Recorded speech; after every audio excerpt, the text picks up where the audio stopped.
In this video, I will be guiding you guys on how to download an IPSW file on iPad using iTunes. So let's get started. So first, quick reality check. You cannot install an IPSW file directly on an iPad. IPSW files can only be installed using a computer, either a Windows PC with iTunes installed or a Mac using Finder. Now, the iPad is involved, but the computer does the actual install. So on the computer, you want to download the IPSW file that matches your exact iPad model. You usually get this from trusted sites like IPSW download pages. If the model doesn't match, the install won't work. So make sure this part matters. So once you open the IPSW file, you'll have to choose the correct device. Obviously, you'll be selecting iPad because in this case, we're doing this for iPad. And once you're done that, you're going to select the correct model.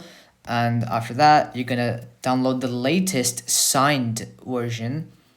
All right, and go ahead and you'll download that. And then we'll move on to the next step. So once downloaded, now you're going to connect your iPad to the computer using a USB cable, and make sure the cable is working properly because disconnecting mid-install can cause real big problems. Now, if you're in Windows, you want to open iTunes, and if you're in Mac OS or a newer version of it, iTunes is actually replaced by Finder, your Files app, right? And your iPad should appear on the screen once it's connected.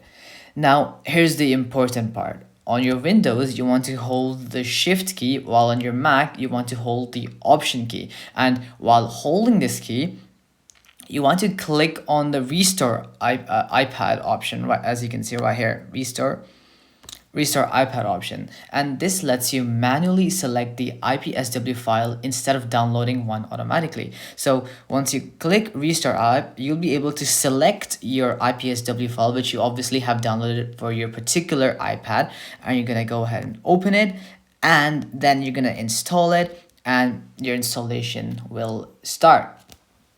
And just like that, you will be installing an IPSW file using a computer on your iPad. And make sure to not plug the iPad while this is happening, because the iPad will restart multiple times, and that's normal. Once it's done, your iPad will either boot normally or show the setup screen. If you restored instead of updated, you will need to sign in with your Apple ID. If the IPSW isn't signed anymore, it won't install, and if Find My iPad is enabled, you will need the original Apple ID after restoring. So anyways guys, that'll be for this video. I hope it helps you guys out, and I'll be seeing you guys next time. Peace out.